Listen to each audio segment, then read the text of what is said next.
السلام عليكم ورحمة الله وبركاته. أخوكم علي حسن لسان في البوتاجازات والسخانات. بسم الله الرحمن الرحيم، والصلاة والسلام على سيد الخلق وأشرف الخلق سيدنا محمد صلى الله عليه وسلم. النهاردة هنتكلم عن البطارية وتركيبها، تركيب الكابلات واحدة واحدة إن شاء الله. خليكم معانا ودعمونا بلايك وشير عشان يصلكم كل جديد بإذن الله تعالى.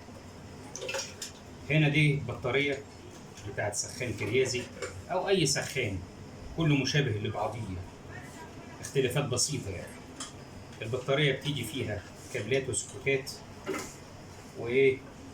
وهنشرحها واحدة واحدة مع بعضين.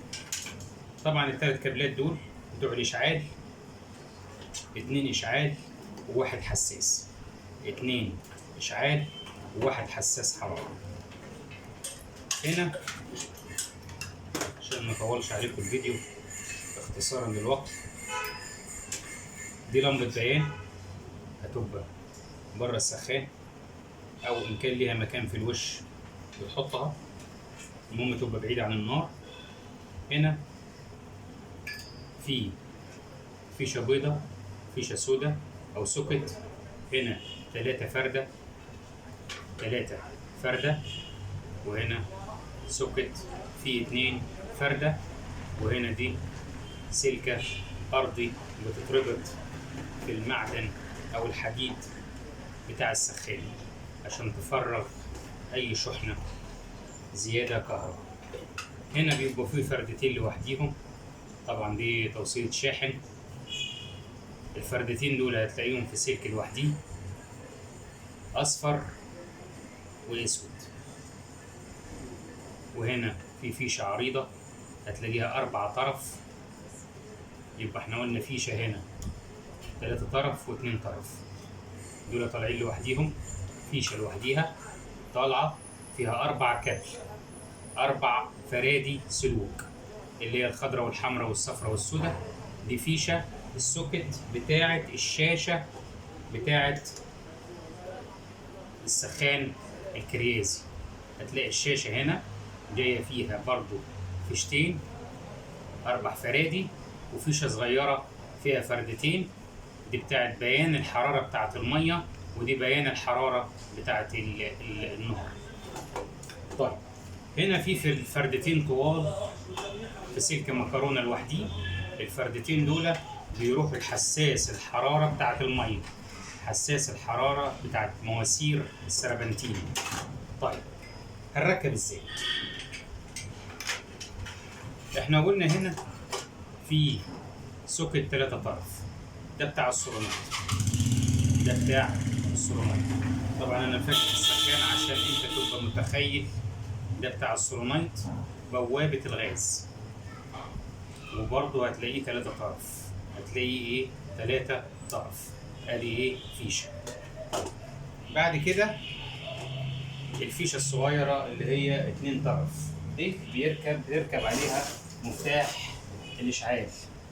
أنا مش فاكر مفتاح، هنجيب مفتاح ثواني.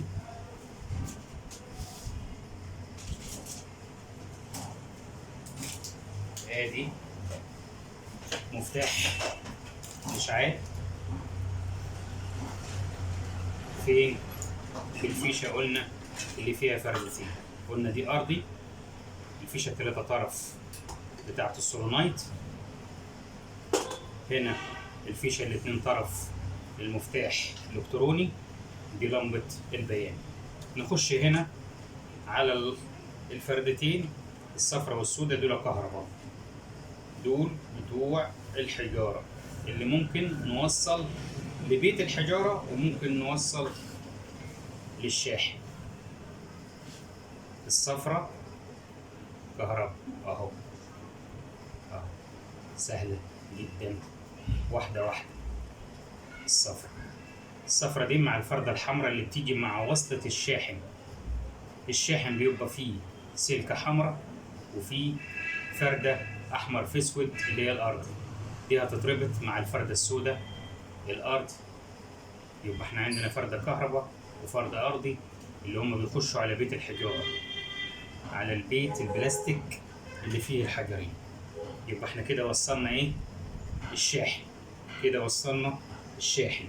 طيب الفردتين الطوال في الكتروني بيجي فيهم فردتين زي كده، ده بتاع حساس الحراره بتاع الميه اللي بيبقى ايه؟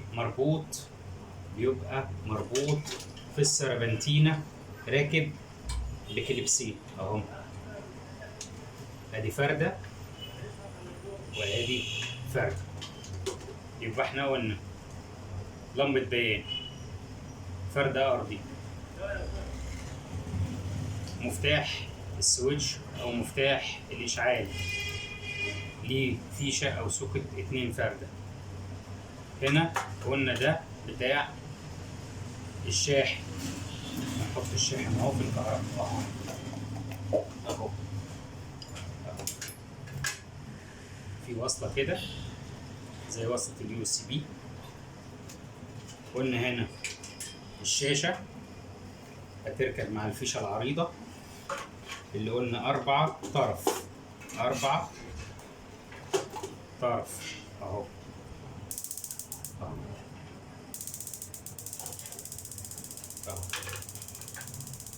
وادي طبعا هو بيتكتك على طول عشان مفتاح الاشعال اهو. دي لمبه ب، وادي الشاشه اهو. طبعا هنا في 3 كابلات. في فيديو تاني ان شاء الله هشرح التركيب.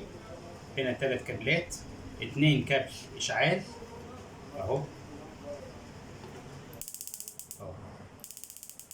وواحد للحراره.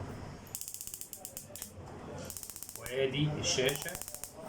يبقى كده عرفنا ان في فردتين في سوكت فيشه البيضه، فردتين رايحين للمفتاح بتاع الاشعال، وفي الفيشه السوداء 3 فرادي رايحين للسولونايت بتاع الغاز، وفي الفرد الارضي، في لمبه البيان، في 3 كابلات الاشعال، 2 اشعال وواحد حراره، وفي فردتين سلك طوال اللي هم رايحين للميه بالسربنتين.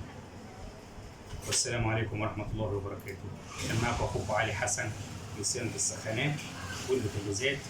ودعمونا بلايك وشير عشان يصلكم كل جديد وكل اعطال السخانات والبوتاجازات. والسلام عليكم ورحمه الله وبركاته.